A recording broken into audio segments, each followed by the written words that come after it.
Vayamos a la Lectio Divina, que es parte de la proclamación de la palabra, y vamos a leer en la primera carta a los Corintios que Pablo les hizo. Vamos a leer el capítulo 12 completo, que es del 1 al 31. Capítulo 12 completo. Lo vamos a hacer como solemos hacerlo, alternadamente, y nos unimos en el último versículo. Dice: no quiero, hermanos, que ignoréis acerca de los dones espirituales. Sabéis que cuando erais gentiles se os extraviaba llevándoos como se os llevaba a los ídolos mudos. Por tanto, os hago saber que nadie que hable por el Espíritu de Dios llama anatema a Jesús, y nadie puede llamar a Jesús Señor sino por el Espíritu Santo. Ahora bien, hay diversidad de dones, pero el Espíritu es el mismo. Y hay diversidad de ministerios, pero el Señor es el mismo. Y hay diversidad de operaciones, pero Dios, que hace todas las cosas en todos, es el mismo. Pero a cada uno le es dada la manifestación del Espíritu para provecho. Porque a este es dada por el Espíritu palabra de sabiduría, a otro palabras de ciencia según el mismo Espíritu, a otro fe por el mismo Espíritu, y a otro dones de sanidades por el mismo Espíritu. A otro el hacer milagros, a otro profecía, a otro discernimiento de espíritus, a otro diversos géneros de lenguas y a otro interpretación de lenguas. Pero todas estas cosas las hace uno y el mismo Espíritu, repartiendo a cada uno en particular como Él quiere. Porque así como el cuerpo es uno y tiene muchos miembros, pero todos los miembros del cuerpo, siendo muchos, son un cuerpo, así también Cristo. Porque por un solo Espíritu fuimos todos bautizados en un cuerpo, sean judíos o griegos, sean esclavos o libres, y a todos se nos dio a beber de un mismo Espíritu. Además, el cuerpo no es un solo miembro, sino muchos. Si dijere el pie: ¿por qué no soy mano? No soy del cuerpo. ¿Por qué no será del cuerpo? Y si dijere la oreja: porque no soy ojo, no soy del cuerpo, por eso no será del cuerpo. Si todo el cuerpo fuese ojo, ¿dónde estaría el oído? Si todo fuese oído, ¿dónde estaría el olfato? Mas ahora Dios ha colocado a los miembros, cada uno de ellos, en el cuerpo como Él quiso. Porque si todos fueran un solo miembro, ¿dónde estaría el cuerpo? Pero ahora son muchos los miembros, pero el cuerpo es uno solo. Ni el ojo puede decir a la mano: no te necesito, ni tampoco la cabeza a los pies: no tengo necesidad de vosotros. Antes bien, los miembros del cuerpo que parecen más débiles son los más necesarios. Y aquellos del cuerpo que nos parecen menos dignos, a estos vestimos más dignamente, y los que en nosotros son menos decorosos, ¿se trata con más decoro? Porque los que en nosotros son más decorosos no tienen necesidad, pero Dios ordenó el cuerpo, dando más abundante honor al que le faltaba. Para que no haya desaveniencia en el cuerpo, sino que los miembros todos se preocupen los unos por los otros. De manera que si un miembro padece, todos los miembros se duelen con él. Y si un miembro recibe honra, todos los miembros con él se gozan. Vosotros, pues, sois el cuerpo de Cristo, y miembros cada uno en particular. Y a unos puso Dios en la iglesia, primeramente apóstoles, luego profetas, luego maestros, luego los que hacen milagros, después los que sanan, los que ayudan, los que administran, los que tienen don de lenguas. ¿Son todos apóstoles? ¿Son todos profetas? ¿Todos maestros? ¿Hacen todos milagros? ¿Tienen todos dones de sanidad? ¿Hablan todos lenguas? ¿Interpretan todos? Procurad pues los dones mejores, mas yo os muestro un camino más excelente.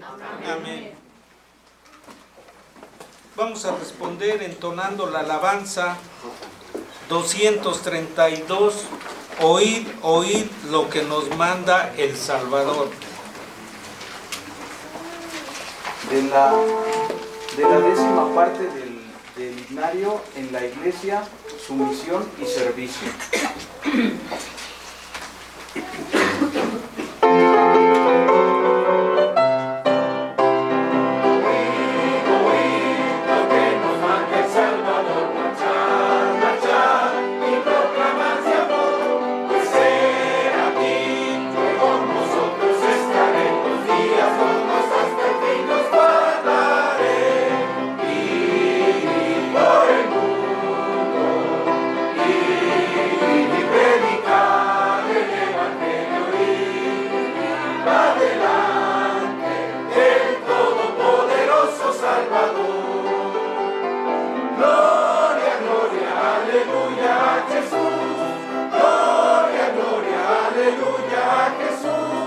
Nuestras almas Él salvó, nuestras manchas Él lavó, proclamemos pues a todos su amor. Mirad, mirad la condición del pecador, que triste es, que llena de dolor, sin luz, sin paz, camina a la eternidad y no conoce el gran peligro en que está. Y por el mundo,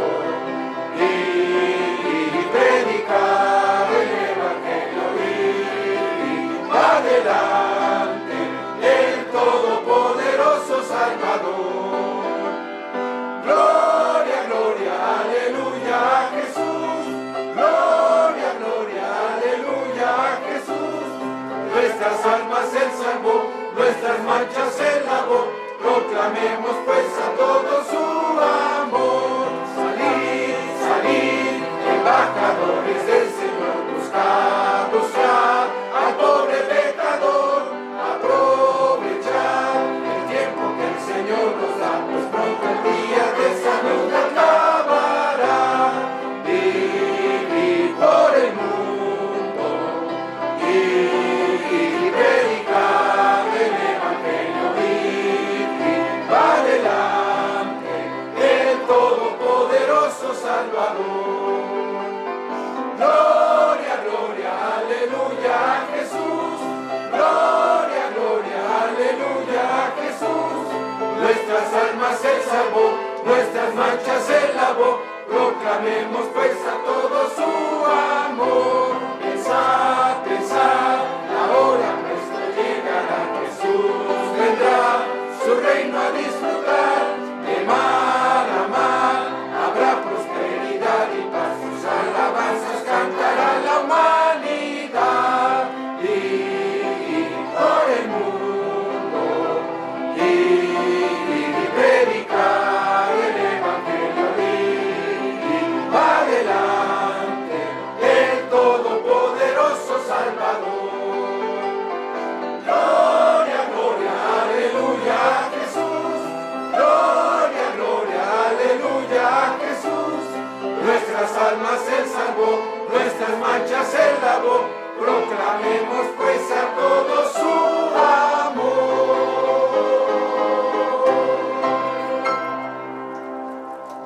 Gloria a Dios. Así de pie recibamos a quien trae la palabra de Dios y el mensaje. La Iglesia, comunidad del Nuevo Testamento.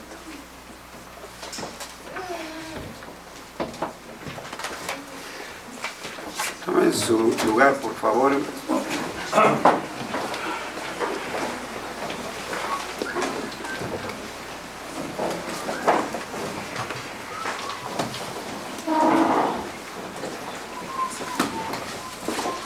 Quiero invitarlos para que busquemos en nuestras escrituras, en el libro de los Hechos.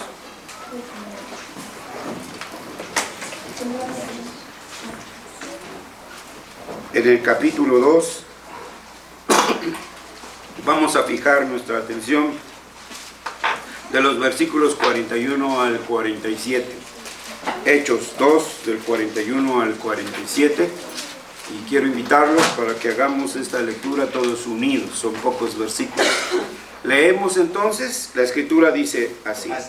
Así que los que recibieron su palabra fueron bautizados y se añadieron aquel día como 3,000 personas y perseveraban en la doctrina de los apóstoles, en la comunión unos con otros, en el partimiento del pan, en las oraciones.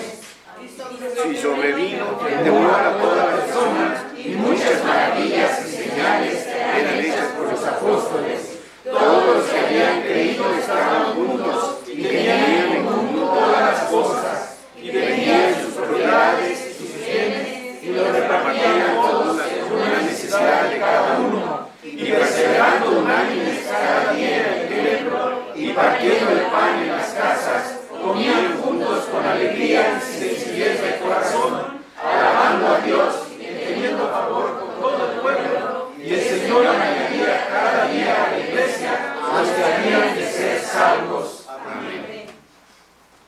Vamos a orar. Nuestro buen Dios, soberano Señor, después de una semana de labores en las que, dirigidos por tu palabra y tu Espíritu Santo, hemos procurado dar testimonio de que todo lo que hay en esta creación es tuyo, y hemos procurado, Señor, rescatar cada una de esas áreas en las cuales nos has colocado, para que tengan sanidad por las promesas de tu santo evangelio, para que sean restauradas y redirigidas. Hoy estamos aquí para dar testimonio, Señor, de tu fidelidad, para dar testimonio, Señor, también de tu misericordia y de tu gracia para con nosotros. Y venimos aquí para prorrumpir en alabanza, para prorrumpir en aleluyas y glorias a tu majestad. Pero también, Señor, con un corazón dispuesto, decimos, habla, que tus siervos escuchan. Creemos, Señor, que con tu poderosa palabra y el poder de tu Espíritu Santo, nuestros corazones, Padre, sean llevados a la dirección de tu palabra. Nuestros corazones, Señor, sean movidos para que entendamos cuál es nuestra tarea en este reino que ha sido rescatado por nuestro segundo Adán. Abre pues nuestros ojos para poder entender lo que tú quieres decirnos hoy a través de tu palabra. En el nombre de Jesucristo, tu Hijo, oramos. Amén. Amén.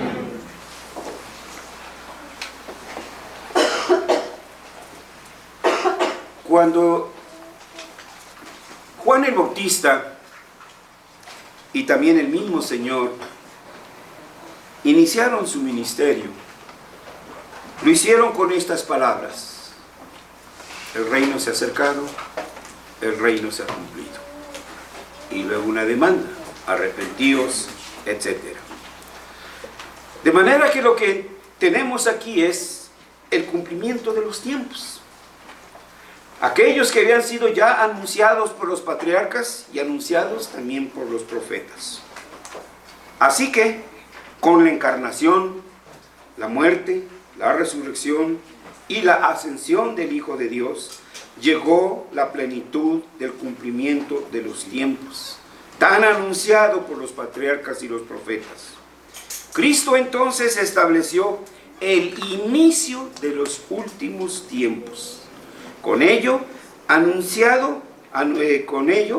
la venida de Cristo, ¿sí?, vino al mundo la edad del cumplimiento que ya se había iniciado con la tarea de Jesús, su ministerio terrenal, como algunos los dicen. Puede que para algunos de nosotros sea un poquito difícil de entender, no como dice cierto conductor de Taravisión, difícil de creer. No debe de ser así, hermanos. Entender tal vez, para poder arribar a un entendimiento cabal del significado de esta afirmación, el tema de la iglesia como una comunidad del Nuevo Testamento será comentado en 4 puntos principales, a saber, primero, la iglesia como una comunidad del Antiguo Testamento. Segundo, la iglesia como una comunidad del Nuevo Testamento. Tercero, el significado sinonímico de la palabra iglesia. Y cuarto, la visión apostólica de la iglesia. Así que iniciamos con el primer enunciado. La iglesia, la comunidad del Antiguo Testamento. La palabra iglesia, que muchos entendemos que viene del griego eclesia, y que así la encontramos en el Nuevo Testamento, no está traducida, sino transliterada. Ejemplo, la palabra amén está solamente transliterada. La alfa por la A, la mi por la M, la épsilon por la E, la ni por la N y la ni otra vez por la N. Amén, ¿no? Pero no, eso no es una traducción, sino una transliteración. Es el mismo caso que tenemos con la palabra eclesia. Por eso es que tenemos que ir a toda la Escritura para ver cuál es la visión apostólica, la visión escritural del significado y los alcances de la palabra iglesia. La iglesia no nació en el Pentecostés. La iglesia no nació en el Nuevo Testamento. La iglesia nació en el mismo paraíso. Y los primeros creyentes, Adán y Eva. Así que tenemos que partir del Antiguo Testamento. En el Antiguo Testamento, el pueblo del Señor tuvo que aprender que era una comunidad, que fueron llamados para ser una comunidad. Aunque primeramente fue una comunidad patriarcal, después tribal, finalmente fue una comunidad nacional. No estuvo reducida a una expresión meramente cultica. Ser judío era un orgullo y lo sigue siendo. En sus revistas anuncian luego y se sienten orgullosos cuando un judío ocupa cargos importantes. Sheinbaum, que no lo dice, pero es judía, ¿sí? Pero en sus revistas luego apareció. Y así podríamos citar otros, Jacobo Zabludowski, por ejemplo, y etcétera. Ellos siempre se sentían identificados con su comunidad.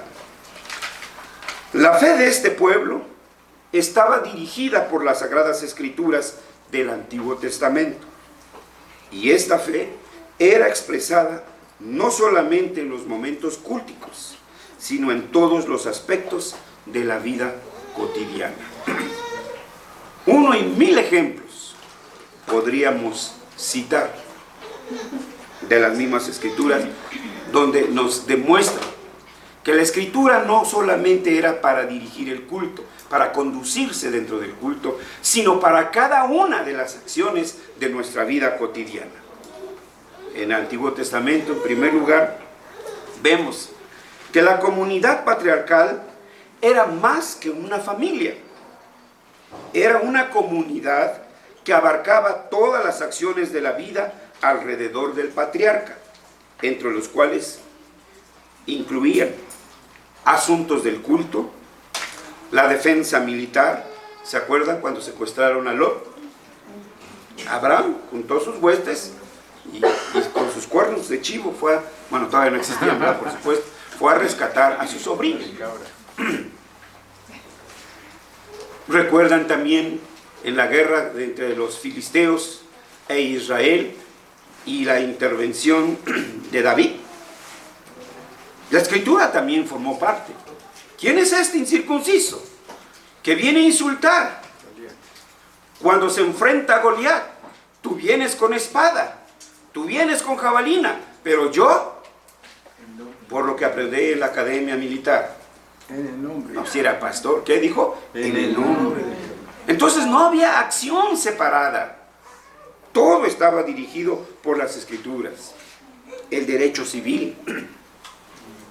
Cuando muere Sara, te regalo la propiedad. No, no me la vas a regalar.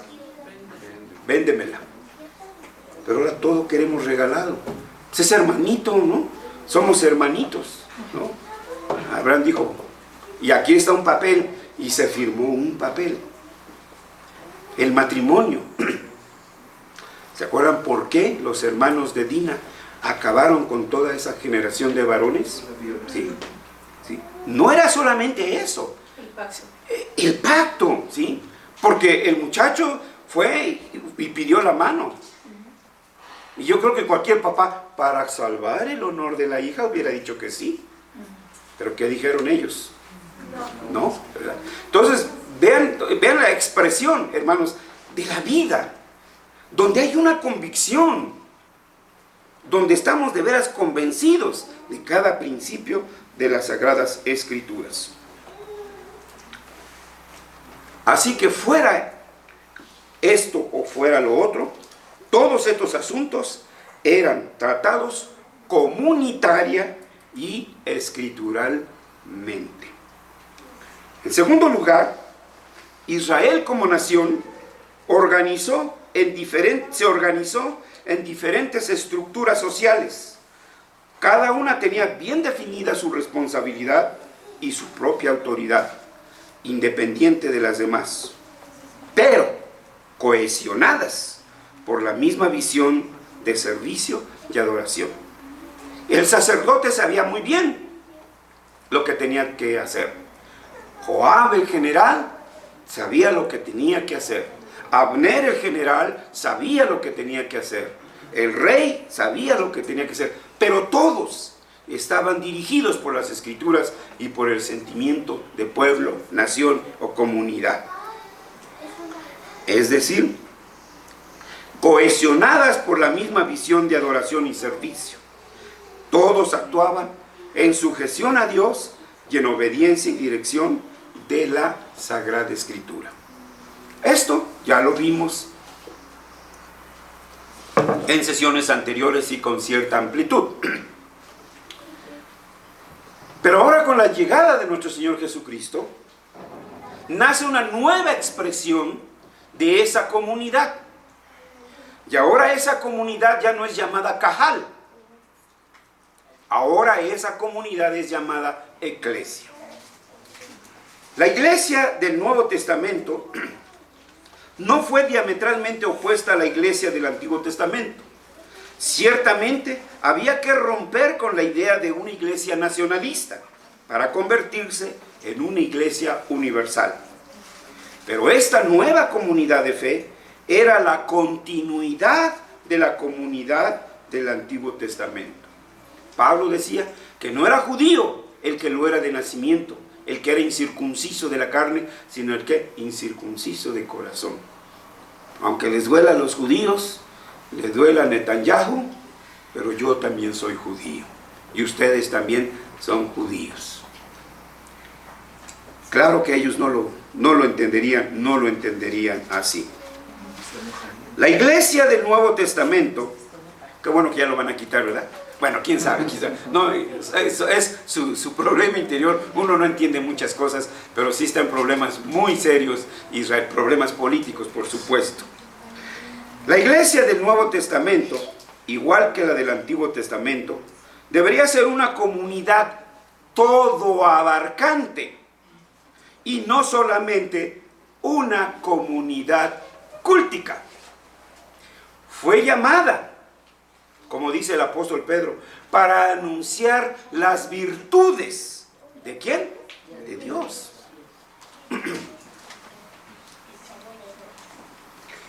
Esta dimensión todo abarcante de la iglesia apostólica se ve manifestada también en el Nuevo Testamento. Ya desde sus inicios, la iglesia de Jerusalén denota una organización en la dimensión económica, asistencia social, adoración cúltica, relaciones sociales entre las familias de la iglesia y aún penetrando en la sociedad secularizada. El pasaje que leímos es bastante ilustrativo. Perseveraban en la doctrina de los apóstoles. Había un punto de partida, algo que los unía, la misma doctrina, la misma fe, en la comunión unos con otros. Normalmente esto lo interpretamos como si todos estuvieran dentro del templo. Está hablando de una sociedad, de una nueva sociedad, rescatada, redimida, restaurada. No solamente tenían expresión cultica, sino además dice una comunión unos con otros. En el partimiento del pan, te invito a comer a mi casa. Algunos lo interpretan como el de la Santa Cena. No, creo que no va por ahí el asunto. En las oraciones, cuando tenemos urgencias, no sé si existe el término, pero no nos whatsappeamos y empezamos a orar unos por los otros. Si existe el término, si no ya lo inventamos, lo inauguramos. Sigue diciendo, versículo 43. Y sobrevino temor a toda persona, y muchas maravillas y señales eran hechas por los apóstoles. La palabra dinamis para milagros, trabajo. Todos los que habían creído estaban juntos y tenían en común todas las cosas. Una unidad que no solo se expresaba dentro del culto, sino en las interrelaciones de amistad cristiana, en las interrelaciones familiares, etc. Y vendían sus propiedades y sus bienes y los repartían a todos según la necesidad de cada uno. Sigue diciendo, perseverando, subrayo, unánimes, cada día en el templo, acción cúltica, y partiendo el pan en las casas, acción social. Comían juntos con alegría, fiesta. Claro que debe de haber fiestas. Comían juntos con alegría y sencillez de corazón, alabando a Dios. Bueno, alguno pensará que esto es de alabad a Jehová, naciones todas. No. Sí, esa es una parte, hermanos. Pero la palabra que usa aquí, ainontes, tonteón, alabando a Dios, viene de un verbo, aineo, que significa referir, contar, hablar de algo. Tiene relación con Pedro, que fuimos llamados para anunciar las virtudes. Mi familiar incrédulo, pues yo tengo que decirle, Dios te ayuda. O mi familiar que está haciendo cosas que son pecado. Los gayes, pues aunque sea mi primo, le tengo que decir, estás en pecado. Bueno, no quiere decir que lo vamos a transformar, pero él tiene que saber que está en pecado. Si se arrepiente, bueno, no solo tenemos que decirle eso, también tenemos que decirle que hay unos brazos amorosos, dispuestos a recibirlo como es y dispuestos a transformarlo. Ese es precisamente alabar a Dios. Que donde estemos, no tengamos que decir que somos cristianos, no nos tengan que descubrir que somos cristianos. Que sepan que por nuestra manera de vestir, por nuestra manera de hablar, por nuestra manera de trabajar, por nuestra manera de convivir, somos diferentes a ellos. Y nos pregunten, ¿por qué haces esto? Y entonces respondamos, porque Cristo me ha salvado. Y entonces demos testimonio, alabando a Dios y teniendo favor para con el pueblo. Es decir, ellos empiezan a reconocer que somos diferentes. Entonces, ¿qué dice? Y el Señor añadía cada día a la iglesia los que habían de ser salvos. ¿Sí? Cuando esta iglesia manifiesta las verdaderas señales de la iglesia. Cuando esta iglesia es celosa en guardar la doctrina, celosa en los sacramentos, celosa en la comunión, el Señor entonces va añadiendo.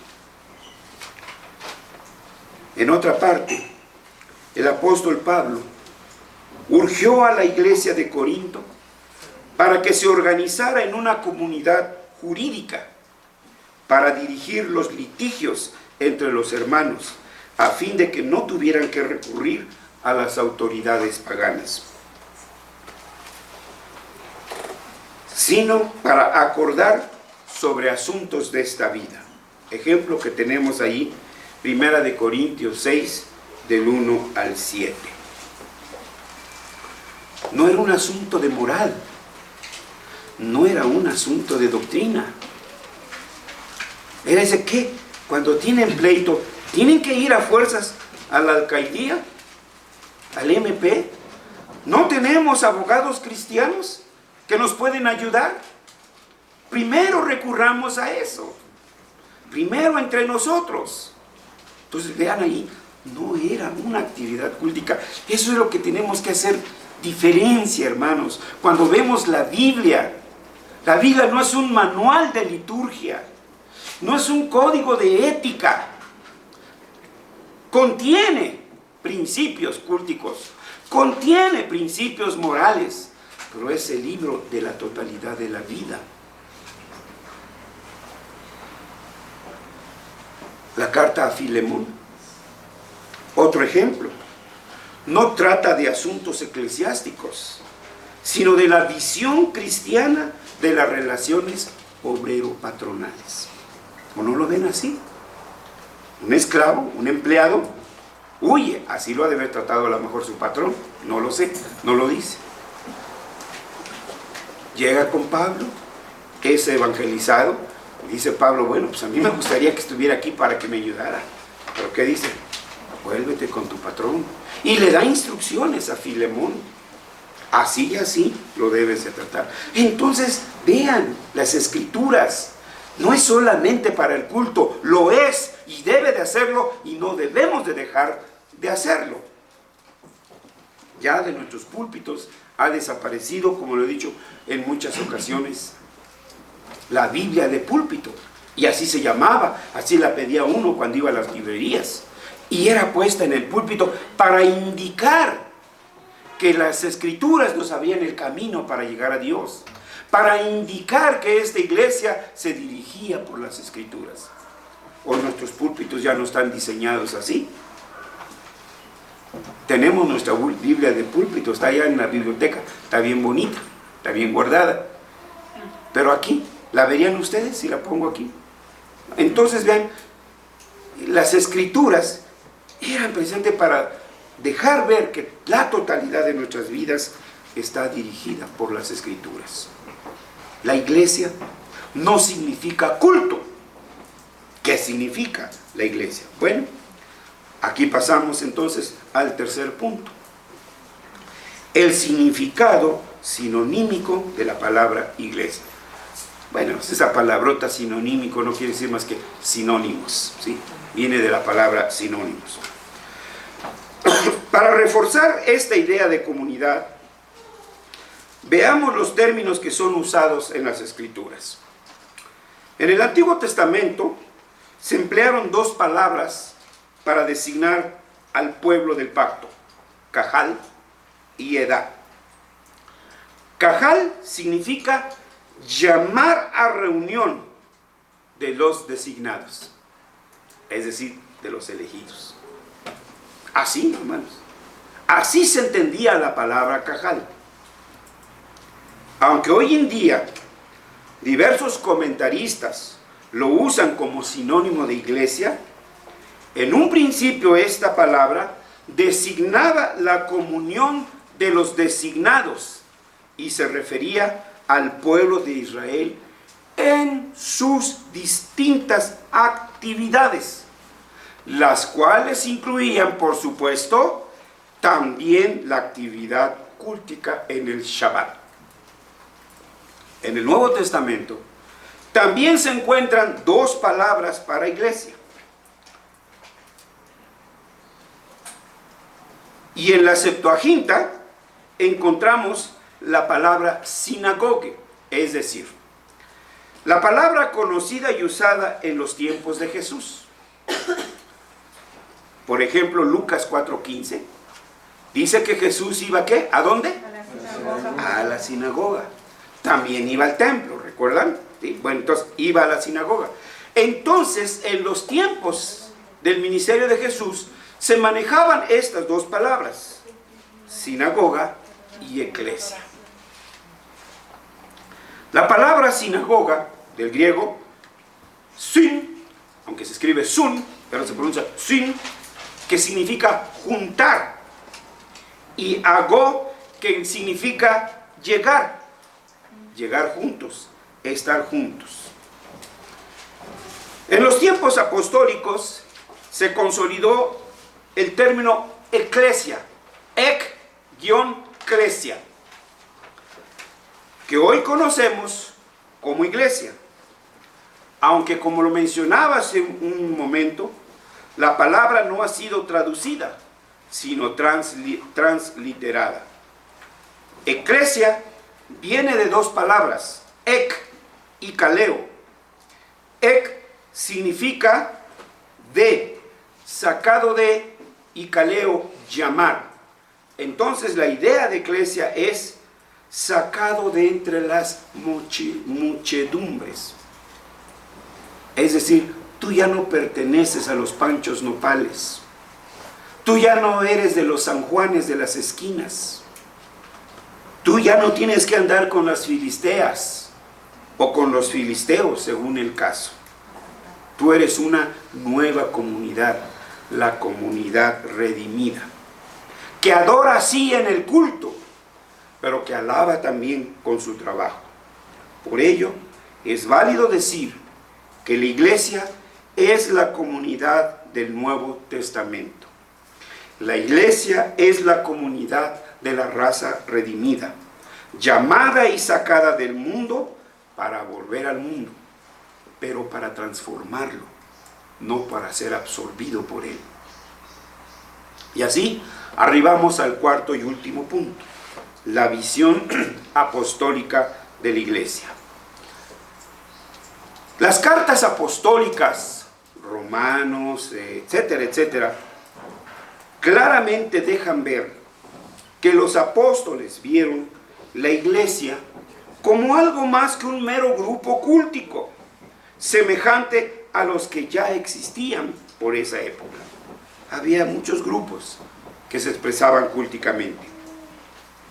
Ellos evitaron describir a la iglesia como una comunidad exclusivamente dedicada a la celebración cúltica. Esa no es la idea de la palabra eclesia. Para ellos, la iglesia era una comunidad con una vida todo abarcante, confrontando a los estilos de vida de los diferentes grupos paganos.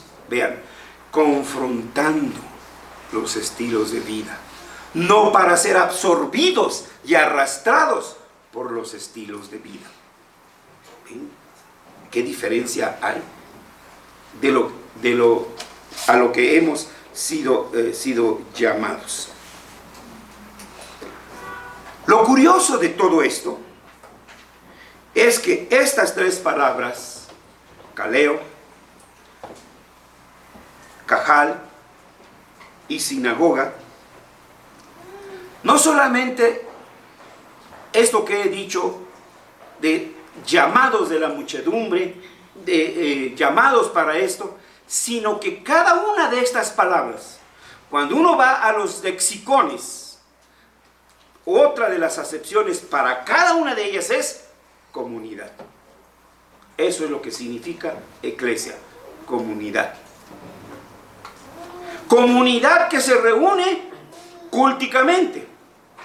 Comunidad que se reúne, se dirá así, festivamente. ¿Cómo se dirá? Festivamente. Pues así como ustedes dijeron, pues para hacer fiesta. Hace poco nos invitaron a un guateque, ¿o qué no? ¿Sí? Ahí seguíamos siendo iglesia, Y tendríamos que seguir viviendo y dando testimonio como iglesia. Que sí se vea la diferencia. A eso somos entonces llamados.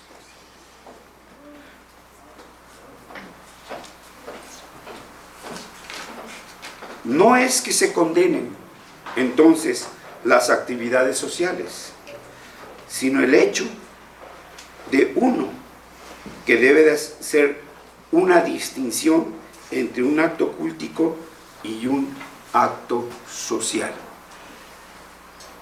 En otra sesión anterior mencionábamos lo de un rey que quiso ofrecer holocausto y el sacerdote le dijo: no te corresponde a ti. Y dijo: deténganlo. Pues soy la autoridad, pues deténganlo. Y se le quedó tiesa la mano. Y luego después, ¿qué pasó? La lepra. Y que lo corren. Ese es el punto. Que cada uno tiene que hacer, entonces, desempeñar ahí su función. No estamos diciendo que no tengamos actividades sociales, civiles y culticas, sí, pero cada una en su dimensión. Pero hoy, hermanos, lo acabamos de ver, 15 y 16 de septiembre. Ancianos vestidos de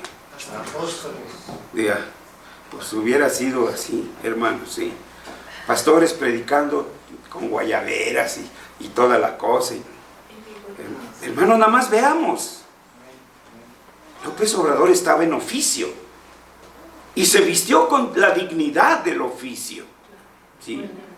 Entonces, pero también otra cosa vemos, hermanos, que han convertido a la iglesia, bueno, en el grito, honores a la bandera. Hay una ley de ceremonial militar y no nos corresponde, hay leyes. Si quisieran nos podían meter a la cárcel, porque no estamos autorizados para ello, ¿sí? Pero vamos a pedir a nuestro hermano que en el punto cuando llegamos a la liturgia, a nuestro hermano Salvador, que nos hable de ese punto, ¿sí? Hay principios estrictos del ceremonial militar y no les corresponde a la iglesia, ¿sí? Bueno, que vamos a celebrar el 15 y la noche, pues claro que sí, por supuesto, pero nosotros conducir el acto civil, no, hermanos, ¿sí? Ahí llevan la bandera y se levantan, más, etcétera. No, hermanos, eso es lo que debemos de tener muy en cuenta. Pero tampoco está vedado para nosotros, pero no en la expresión cúltica, en este caso sería en la expresión cívica. En conclusión, la iglesia es un solo cuerpo, ¿sí? Pero con muchos ministerios. A unos les dio don de lenguas. ¿Quién sabe chino? Hijos. Bueno, portugués. Bueno, inglés. ¿Ya vieron? Don de lenguas, ¿sí? Tenemos también milagros de sanidad. A algunos se les ha dado dones de milagros de sanidad. ¿Alguien por ahí sabe curar? Ahí está, ya lo vieron, ¿sí? Etcétera, etcétera. Entonces, la iglesia no ha sido llamada solamente para adorar cúlticamente. ¿Cuándo lo vamos a entender, hermanos? Que esa no es toda nuestra tarea. Es una y muy importante, por cierto, pero no la única. La iglesia ha sido llamada para cumplir con lo que el primer Adán no cumplió. La iglesia tiene una cabeza, el segundo Adán, esto es Cristo. La iglesia, con su capitán al frente, tiene que rescatar, restaurar y redirigir todas las esferas de la vida.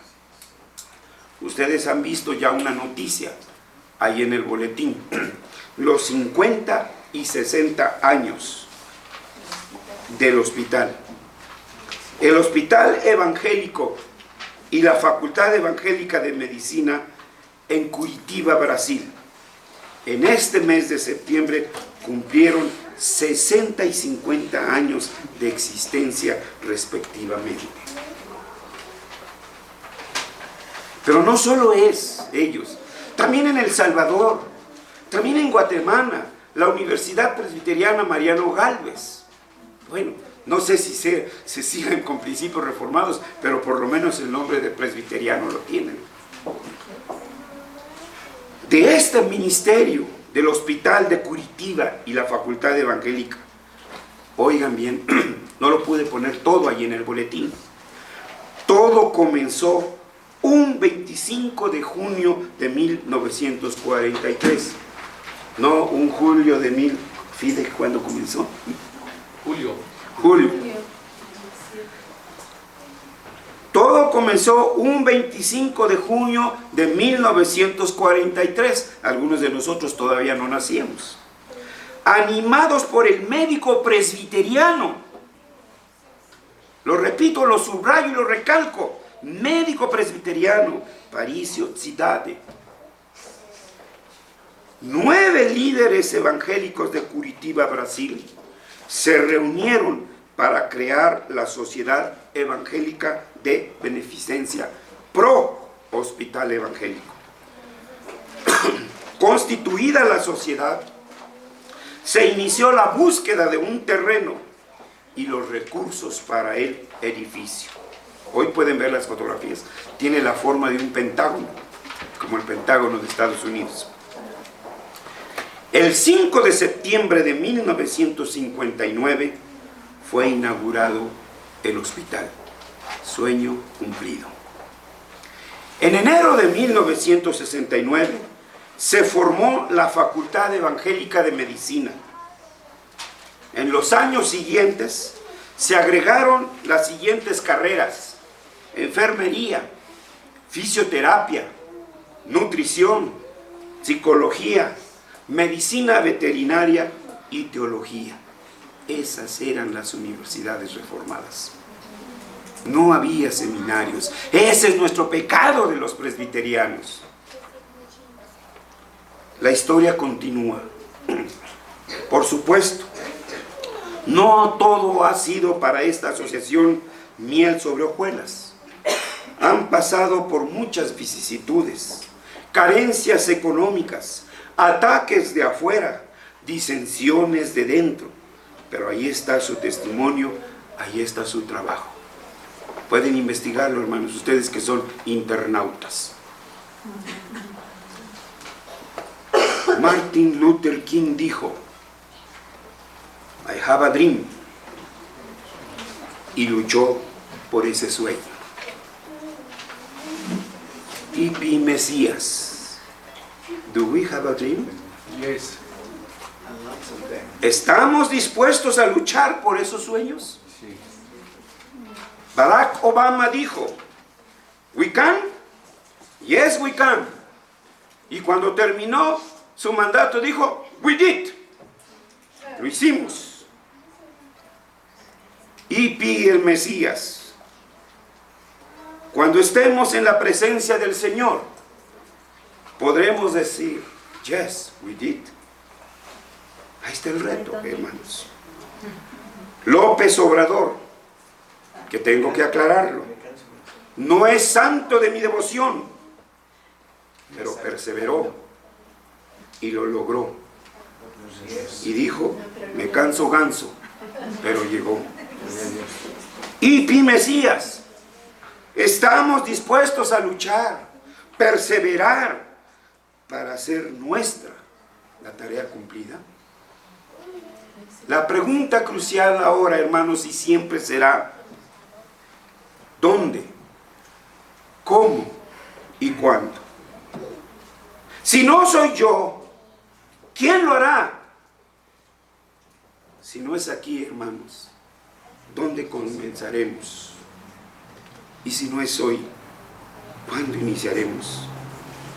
Espero, hermanos, que esto no sea hasta la parusia, sino here and now, aquí y ahora. Y Dios nos bendiga y nos ayude y abra nuestros ojos para ver nuestra tarea como una comunidad redimida. Que Jesús sea glorificado, y amén y amén. Vamos a orar. Padre Santo, Gracias te damos por tu palabra y gracias por tu Espíritu Santo, que con ella nos instruye, nos dirige y nos anima. Gracias para algunos por recordarnos nuestra tarea como comunidad redimida. Gracias para aquellos que es nueva información, pero que saben que tenemos una tarea específica como una comunidad redimida. Señor, levanta gedeones de esta iglesia. Forma, Señor, compañías, no las parodias que hay, compañía de Jesús, sino compañías que realmente labren en los surcos y traigan redención a esta creación agonizada por los estragos del pecado. Ayúdanos, Señor, a iniciar nuestra tarea, a continuar con nuestra tarea, a perseverar en nuestra tarea. En el nombre de Cristo Jesús. Amén. Amén.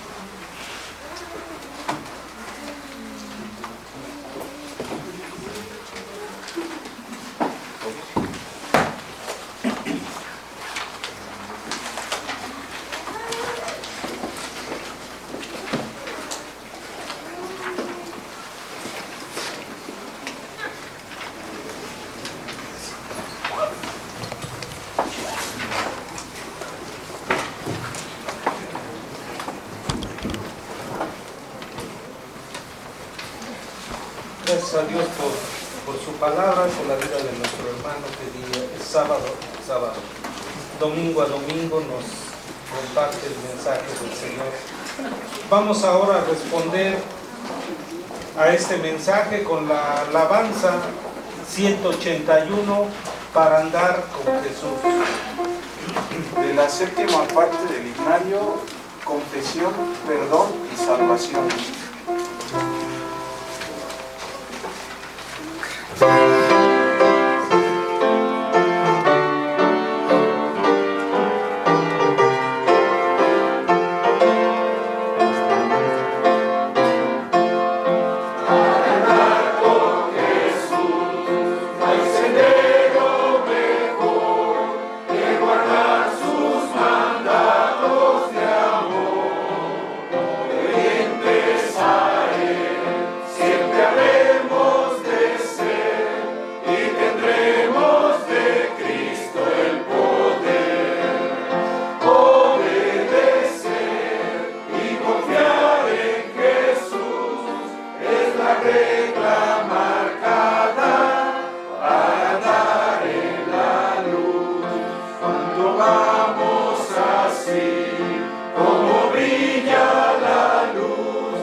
Solo